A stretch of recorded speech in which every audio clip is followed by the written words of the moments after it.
Baga gara EL Academy nagaan dhuftanii viidiyoowwan garaagaraa barumsa wajjin wal qabatan ni argattu. Kanaafuu channelii kana subscribe godhaa, like gochuun namoota isaaniif fayyada jettanii illee share gochuun hin dagatina. Channelii kanaan afaan Oromoodhaan barumsa ni argattu, akkasumas afaan Amaariffaa, afaan Ingiliffaa, akkasumas herreega dabalatee barumsa barbaadan yeroo fi bakka osoo hin daangessin karaa onlaayiniin yookaan sarara keessoon barachuu ni dandeessu. Namoonni karaa keessoon barachuu barbaadan bilbila viidiyoo kana jala jiruun karaa Imo, WhatsApp fi Telegramiin akkasumas miidiyaa hawaasummaa kamiyyuun nuun argachuu ni dandeessu. Barumsa keenya irraan immoo kan qabannee dhufnee qubeewwan dubbifamaaf dubbachistu walitti fiduudhaan sagaleewwan ijaaruu ta'a. Sagalee yeroo ijaarru sagalee gabaabaa fi sagalee dheeraa wal duukaa wal bukkee qabnee kan ilaallu ta'a. Namoonni afaan Oromoo barreessuu, dubbisuu kan isin rakkisu viidiyoo kana ilaaluudhaan waan tokko haala salphaadhaan barreessuu dandeessanii, haala salphaadhaan dubbisuu dandeessanii hubachuun ni danda'ama. Kanaaf sirriitti hordofaa. Viidiyoo kana jalqabuun dura subscribe gochuun irraanfatinaa. Yoo haaraa taatanii channelii kanaaf yookaan like godhaa, akkasumas namoota fayyadaaf jettanillee addanii share gochuudhaan isaanitti erguudhaan channelii kana jajjabeessaa isiniin jedha. Kanaaf amma kallattiin gara barumsa keenyaatti yeroo deemnu asitti maal jira? La jira. Kanaan dura ba kaasee amma kaatti qubee dubbifaman isiniif hojjedheen jira. Amma immoo la ittaananii kan jiranii ni ilaallaa jechuudha. Kanaaf asin immoo qubee dubbachistuu shanan afaan Oromoo jiru. Kanaaf qubee dubbifamaaf dubbachistuu yeroo walitti fidnee sagalee akkamitti uumuu akka danda'amu ni ilaallaa jechuudha. Kanaaf asitti a tokko yeroo taatu sagalee gabaabaa la ni qabdi. As immoo lafa jenna. Asi a lama yeroo ta'u sagalee dheeraa la ni ta'a. Kanaaf laafaa jenna jechuudha. As immoo le sagalee gabaabaa le. Kanaaf le sagalee dheeraa yeroo ta'u immoo lama waan ta'eef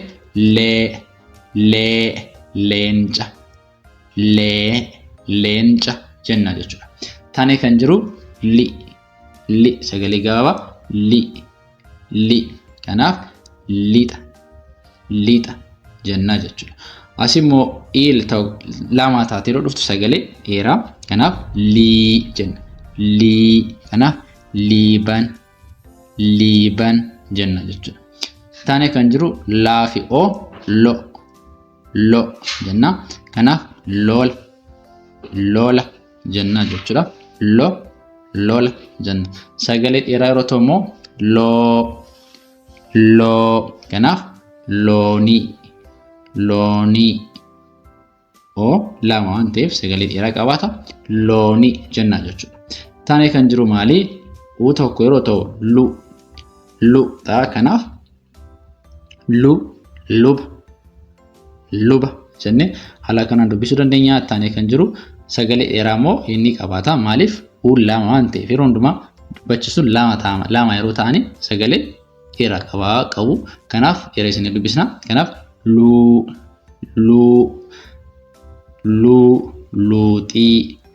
luuxii jennee haala kanaan dubbisuu dandeenya jechuudha. Taanee kan jiru qubee dubbifamaa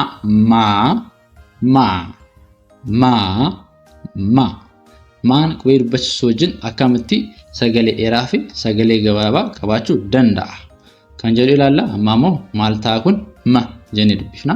Sagalee gabaabaadha. Ma jennee dubbisna. Asitti maqaa jenna. Sagalee dheeraa yeroo ta'u immoo maa jennee dubbisna.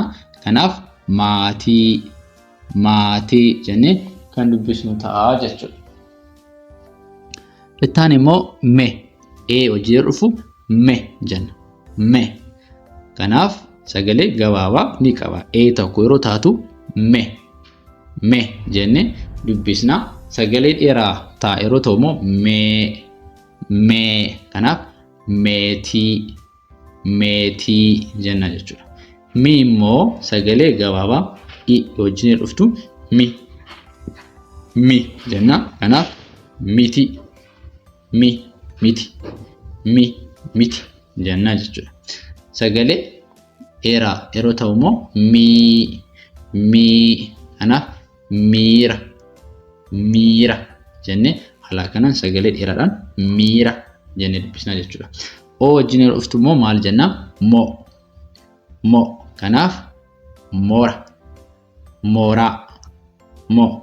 mooraa jennee kana dubbisuu dandeenya. Mooraa jennee dubbisna jechuudha. Asiyoo sagalee o lama wajjin yeroo dhufu maal ta'a? Moo jenna. Kanaaf mootii jennee haala kanaan dubbisuu dandeenya jechuudha. Ittaanee kan jiru maali? Tokko wajjin maan yeroo dhuftu sagalee gabaabaa mu jennee akkasni sagalee dheeraan gabaabaan mu jennee dubbisna. Kanaaf muka jennee akkasii dubbisna. Lama taatee yeroo dhuftu sagalee dheeraa qabaanna. Wannoo sagalee yeroo barreessinullee sagalee dheeraa taanaan kana lama gochuu dirqama. Kanaaf inni kun amma maal ta'a?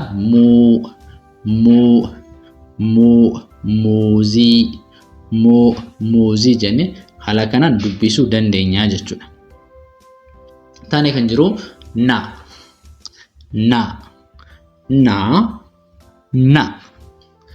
Qubeen dubbifamaa naa sagalee dubbachistuudhaan yeroo dubbifamu akkamitti dubbifamaa? Na jenna. Sagalee gabaabaa tokko wajjin yeroo dhufu na jennee dubbisna. Sagalee kanaaf nama jennee dubbisna. As immoo sagalee dheeraadhaan yeroo dubbisnu immoo naa na inni ture. Yeroo lama dubbachistuun lama taatee yeroo dubbifamtu sagalee dheeraa naa jennee dubbisna. Kanaaf naacha jenna jechuudha. Kanaaf asitti immoo ne asis ne jenna jechuudha. Kanaaf ne taaj dheeraa yeroo ta'u immoo ne. Kanaaf maal ta'a? Bineensa. Ne argitanii asitti ne. Bineensa jennee haala kanaan dubbisuu dandeenya, barreessuu dandeenya. Taanee kan jiru ni sagalee gabaabaa tokko waan taateef ni jenna jechuudha. Ni garuu lama wajjin yeroo dhuftu immoo sagalee maalii qabdi? Sagalee dheeraa ni.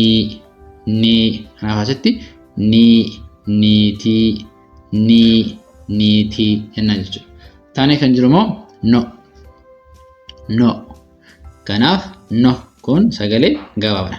No asis no jenna jechuudha.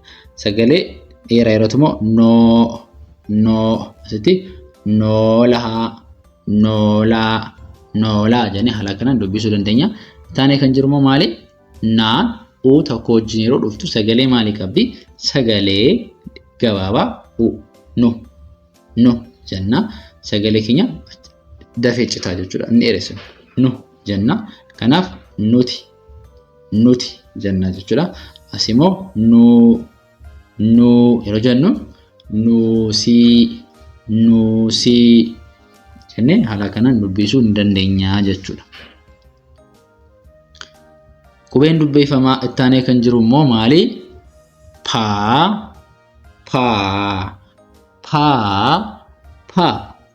Paan sagalee gabaabaa sagalee dheeraa akkamitti qabaachuu danda'a? Qubee dubbachistuu wajjin yeroo dhufuuf sagalee akkamii qaba?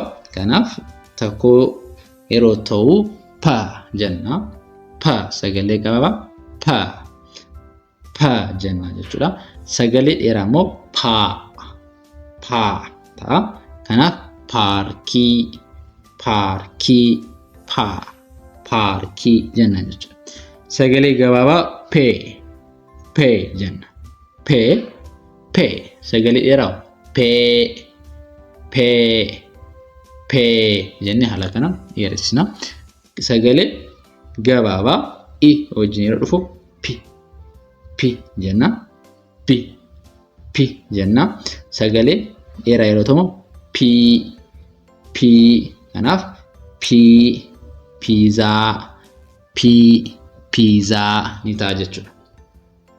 Taanee kan jiru o wajjin immoo yeroo dhufu maal jennaan po sagalee gabaabaa po jenna jechuudha.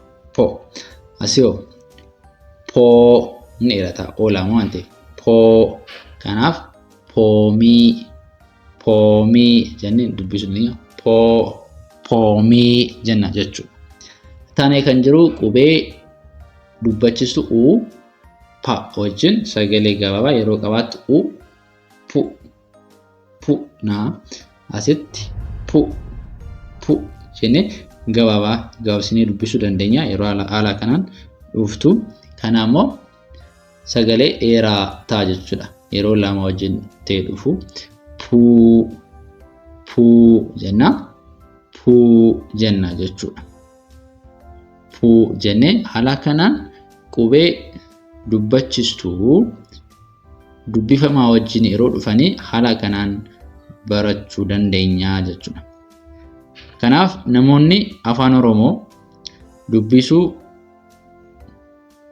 yookiin immoo barreessuu kan sirriitti jiraatan haala kanaan barachuu dandeessu.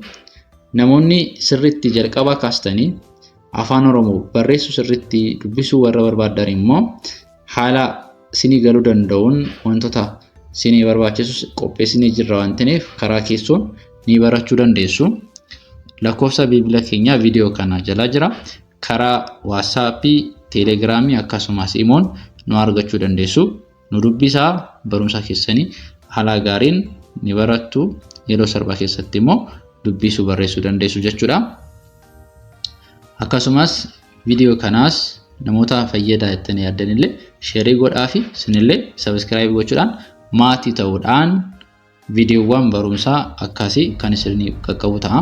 Afaan Oromoo duwwaa osoo hin ta'in Ingiliffaa, Amaaraffaa, Herreegaa dabalatee barachuu dandeessu. Kanaaf heeloo nuun jedha. Viidiyoo keenya har'aa barumsaa keenya har'aa kana fakkaataa ture. Viidiyoo kan biraadhaan amma walitti deebinu nagaan turaa, nagaan ta'a.